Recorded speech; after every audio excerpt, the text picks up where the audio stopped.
नमस्कार दोस्तों, मैं कर्मवीर आजाद ISJMT इंडिया वन चैनल जो कि इंडियन सोशल जस्टिस मिशन द्वारा संचालित है, आज उसी के अनुक्रम में प्रयागराज की सुराव तहसील के अंतर्गत उदय चंद्रपुर के चौराहे पर एक चर्चा हो रही है, जिस चर्चा में मैं जानने का प्रयास करूंगा कि अभी हाल ही में सुप्रीम कोर्ट के पूर्व मुख्य न्यायाधीश श्री रंजन गोगोई द्वारा एक बयान दिया गया जो कि 7 अगस्त को दिया गया। क्या वह बयान भारतीय संविधान पर प्रहार है? क्या भारतीय संविधान वाकई में खतरे में है? और उसी के ठीक 8वें दिन बाद प्रधानमंत्री के आर्थिक सलाहकार समिति के अध्यक्ष श्री विवेक देवराय जी ने यह कहा कि भारत देश को 2047 तक अब एक नए भारतीय संविधान की आवश्यकता है। अब भारत को नए भारतीय संविधान देना होगा और पूछना पड़ेगा समाजवादी, पंथ निरपेक्ष, लोकतंत्रात्मक न्याय का क्या मतलब है। उनके हिसाब से तहसील से लेकर सुप्रीम कोर्ट तक लोगों का एक झोला न्याय का रखा हुआ है। जस्टिसों के पास कोई भी व्यक्ति अगर न्याय मांगने जाता है तो उसको झोले से निकाल कर न्याय दे देते हैं। इसी को जानने का प्रयास करेंगे। हमारे साथ एक वकील साहब है और 7 अगस्त के रंजन गोगोई जिन्होंने ये कहा था कि केशवानंद भारती केस में अब जो है चर्चा की जा सकती है, तो हम जानने का प्रयास करेंगे। हमारे वकील साहब अपना प्लीज नाम बताएं। जी, अजय कुमार पटेल नाम है, वकील साहब हूँ, निवासी उदय चंद्रपुर, पेशे से अधिवक्ता हूँ। और आपका भी कहना, जहाँ तक रंजन गोगोई हमारे चीफ जस्टिस रहे हैं, उनका कहना है संविधान खतरे में है। कहीं ना कहीं कुछ ना कुछ सच्चाई दिखाई भी दे रही है कि हमारा नहीं वकील साहब, रंजन गोगोई ने ये नहीं कहा कि संविधान खतरे में। रंजन गोगोई ने 7 अगस्त को ये कहा केशवानंद भारती केस, जो कि आपने स्टडी किया होगा क्योंकि आप वकील हैं पेशे से, जिसमें 1973 में भारत के इतिहास में सबसे बड़ी बेंच बनाई गई थी, जिस केशवानंद भारती केस में ये कहा गया था कि भारत के मूल ढांचे को परिवर्तन नहीं किया जा सकता। लेकिन रंजन गोगोई जो कि पूर्व मुख्य न्यायाधीश, मौजूदा राज्यसभा सांसद, उन्होंने ये कहा कि अब जो है केशवानंद भारती का केस स्टडी करने के बाद यह महसूस होता है कि अब संविधान के मूल ढांचे पर चर्चा की जा सकती है। तो इसको उनके इस बयान को किस तरीके से आंकते हैं? साथियों, जहाँ तक न्यायपालिका की बात है, न्यायपालिका स्वतंत्र होती है। उसमें सरकार कुछ दिनों से देखा जा रहा है कि न्यायपालिका भी हमारे राज्य और लोग दोनों से प्रेरित होकर हो रहा है, जिससे लोगों का विश्वास कम होता जा रहा है। जहाँ तक हम लोगों का पहले भी रहा है कि न्यायपालिका स्वतंत्र मानी जाती है, लेकिन कहीं ना कहीं देखने में आ रहा है कि न्यायपालिका भी स्वतंत्र काम नहीं कर पा रही है। कहीं ना कहीं से दबाव में आकर गलत फैसले भी आ रहे हैं। ऐसे में लोगों का विश्वास धीरे धीरे डिगता जा रहा है, जो प्रश्न चिन्ह का विषय है। हम आपसे कहेंगे कि कहीं ना कहीं लोकतंत्र में जो है फेर बदलाव अपने सुविधा के अनुसार लोग करना चाहते हैं, लेकिन मूल ढांचे में बदलाव संभव नहीं है, न करना चाहिए, जिससे हमारा पूरा देश चल रहा है। हमारे साथ ये वकील साहब, नाम क्या बताया वकील साहब? अजय कुमार। हमारे साथ ये अजय कुमार पटेल साहब थे, जिन्होंने ये बताया कि मूल ढांचे में परिवर्तन नहीं किया जा सकता।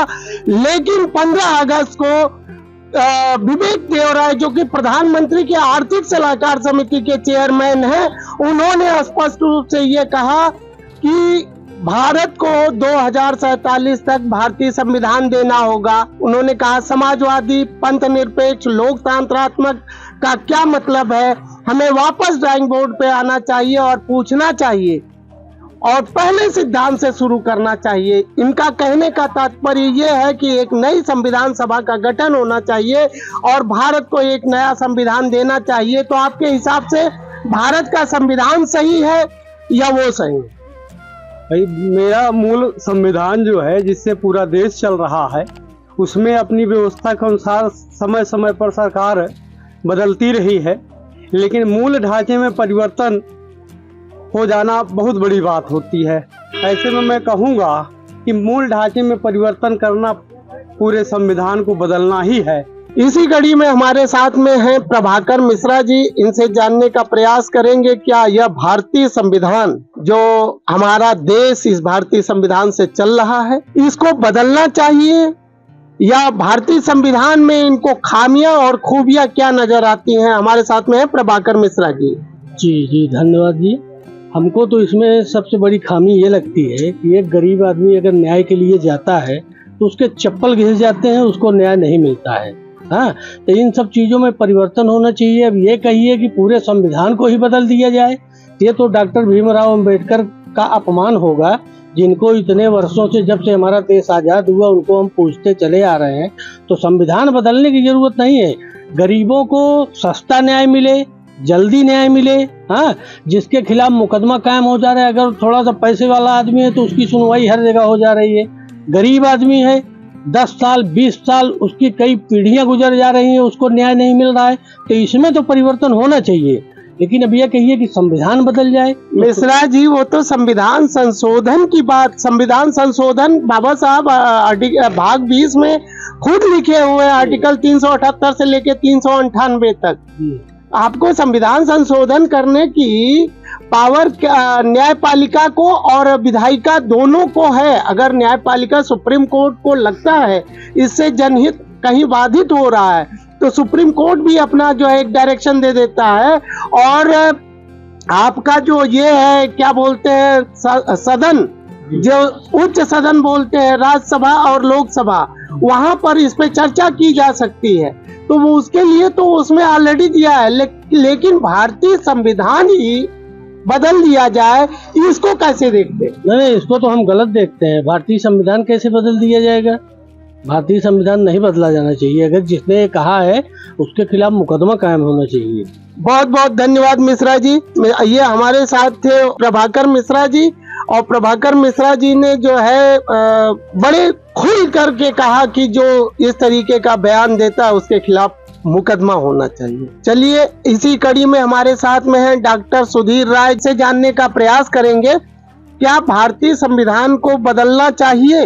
भारतीय संविधान को बदलना नहीं चाहिए, और उसके अंदर जो भी खामियां जैसे कि आपने बताया कि क्या बोलते हैं उसमें संशोधन हम कर सकते हैं, और संशोधन का अधिकार है हमको। और जिस तरह से अभी आपने देखा कि रंजन गोगोई ने जिस तरह का बयान दिया है कि पूरे संविधान को बदलना चाहिए, एक नया संविधान लाना चाहिए, तो कहीं ना कहीं ये देश के साथ बहुत ही, ये विवेक देवराय का बयान है। रंजन गोगोई ने तो चर्चा की बात कही थी। ये विवेक देवराय प्रधानमंत्री के आर्थिक सलाहकार समिति के जो अध्यक्ष हैं, उनका बयान है कि संविधान बदलना चाहिए। देवराय ने जो भी बयान दिया है संविधान बदलने के लिए जो बात कही वो पूरी तरह से गलत है। उनके ऊपर देशद्रोह का मुकदमा होना चाहिए, क्योंकि ये सुंदर सा संविधान पूरे विश्व का सबसे सुंदर संविधान है। और क्या बोलते हैं डॉक्टर BR अम्बेडकर बाबा साहब ने 26 जनवरी 1950 को संविधान लागू करके देश में एक समानता का अधिकार कायम करने का काम किया है। और मैं आपसे बताना चाहूंगा, क्योंकि आपने बहुत बड़ी बात छेड़ी है कि संविधान बदलना चाहिए कि नहीं बदलना चाहिए, ये बहुत बड़ा मुद्दा देश के लिए है। तमाम हमारे समाज में बहुत सारे लोग, हम लोग कई जगह जाते हैं, बहुत सारी तमाम बातें होती, कई लोगों से मुलाकात होती है, और उस मुलाकात के दौरान कभी कभी ये जो आज कुछ हमारे ऐसे ही लोग हैं जो सामंतवादी विचारधारा के लोग हैं, जो जातिवाद को चरम सीमा पर रख करके सिर्फ वो वर्ण व्यवस्था के हिसाब से सभी चीजों को लागू करना चाहते हैं जो पूर्व में रही है। इसी वजह से वो कह रहे हैं कि संविधान बदलना चाहिए, जो गलत है। और जिन्होंने कहा है विवेक देवराय के ऊपर, इनके ऊपर राष्ट्रद्रोह का मुकदमा वर्तमान सरकार भारतीय जनता पार्टी को करना चाहिए। बहुत बहुत धन्यवाद। ये थे हमारे साथ डॉक्टर सुधीर राय। और चलिए आगे कहीं और चलते हैं, इस चर्चा को आगे बढ़ाते हैं और देखते हैं क्या भारतीय संविधान पर निरंतर प्रहार पे प्रहार RSS, विश्व हिंदू परिषद और भारतीय जनता पार्टी के चंद लोग जो कि भारतीय संविधान को बदलने की वकालत करते हैं, ये कहां तक सही है। इसी क्रम में हमारे साथ में आज बैठे हुए हैं संजय भाई पटेल, जो कि एक विद्यालय चलाते हैं, साथ में किसान यूनियन संगठन से जुड़े हुए हैं, गरीब किसान मजलूमों की आवाज उठाते हैं। और हम इनसे जानने का प्रयास करेंगे कि क्या वाकई में भारतीय संविधान खतरे में है। भारतीय संविधान पर जो प्रहार पे प्रहार किया जा रहा है, उसको ये किस तरीके से आंकते हैं? मान्यवर, आपको बताना चाहता हूं कि यह देश पहले राजाओं का था। उस समय इस देश में मनुस्मृति लागू हुआ करती थी। उसके बाद इस देश पे अंग्रेजों ने शासन किया और 15 अगस्त 1947 को देश आज़ाद हुआ। Doctor B.R. अम्बेडकर के नेतृत्व में 26 जनवरी 1950 को इस भारत देश में संविधान लागू हुआ।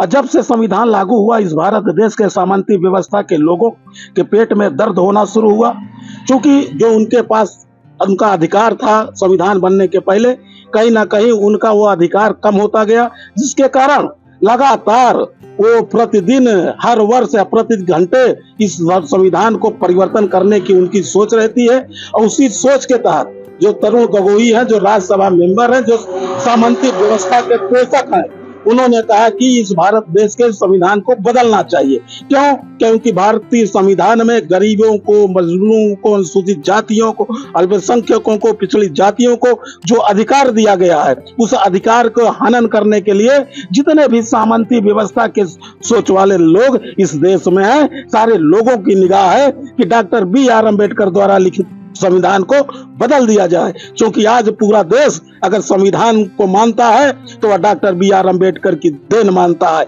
इसलिए जो सामंती व्यवस्था के पोषक लोग हैं, जो कभी इस देश के राजा हुआ करते थे, उस संविधान को पचा नहीं पा रहे हैं और लगातार अनर्गल बातों का प्रयोग करके भारतीय संविधान को बदलने का काम कर रहे हैं। ऐसे लोगों के विरुद्ध देशद्रोह का मुकदमा कायम कर उनको जेल भेजने का काम इस भारतीय जनता पार्टी सरकार को करना चाहिए।